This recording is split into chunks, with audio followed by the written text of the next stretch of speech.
Hi guys, welcome to the channel and thank you for joining me for yet another tutorial. In this video we're going to be converting improper fractions to mixed numbers.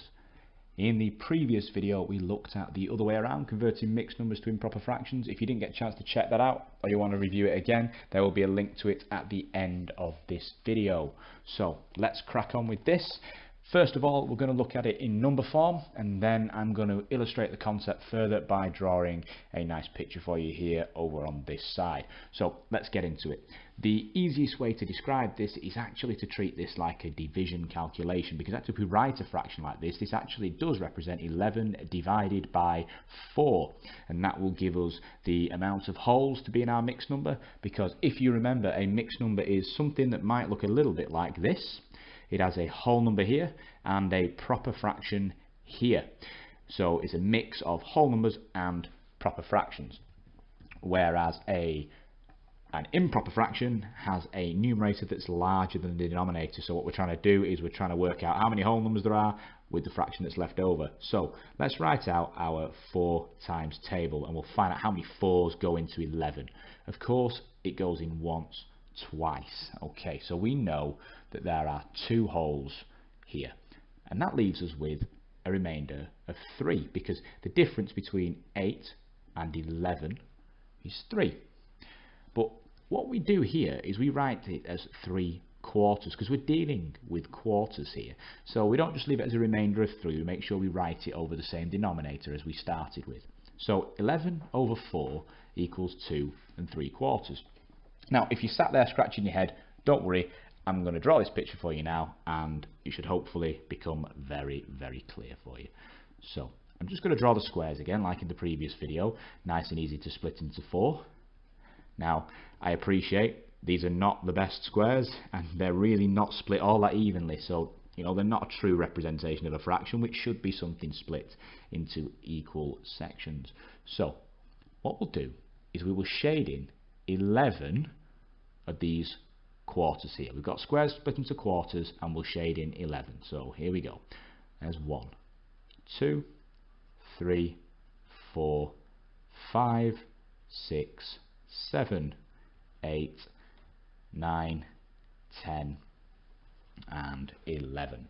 Now what we've got here is quite interesting, because what we've got is this one is complete. This is a whole one. This one is complete, so it's a whole one. Here we have 2 wholes, and this here, 3 out of 4 is shaded. We have 3 quarters. So as you can see here, the 2 wholes are represented by 4 being able to go into 11 2 whole times, with a remainder of 3 quarters. So 4 is our quarters, 4 is our denominator, quarters, 11 is our numerator.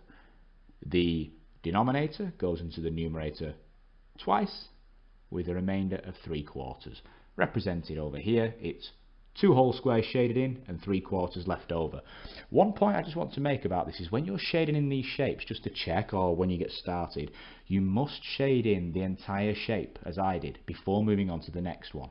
Shade to completion before moving on, or else you might cause yourself a few problems with some of the more complex fractions. So let's have a look at another example just to show that this does in fact work for all different ones.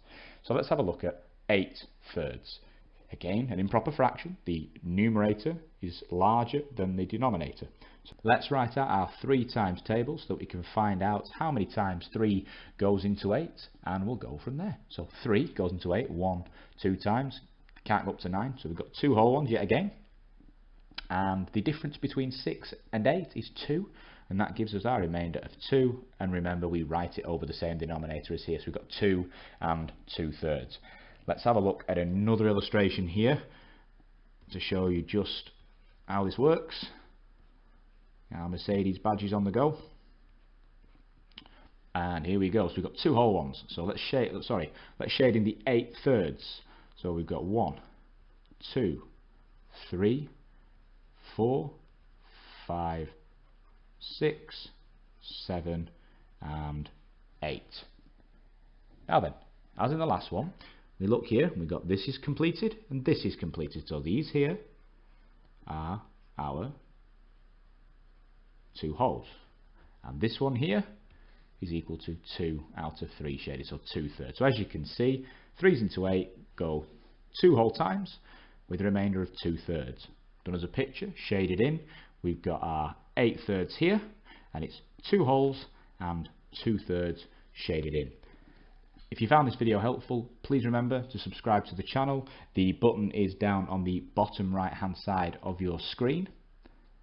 If you didn't catch the previous video on converting mixed numbers to improper fractions and you want to check it out, the link is on the left hand side of your screen. Thank you very much for watching, guys, and I'll see you again soon. Bye bye.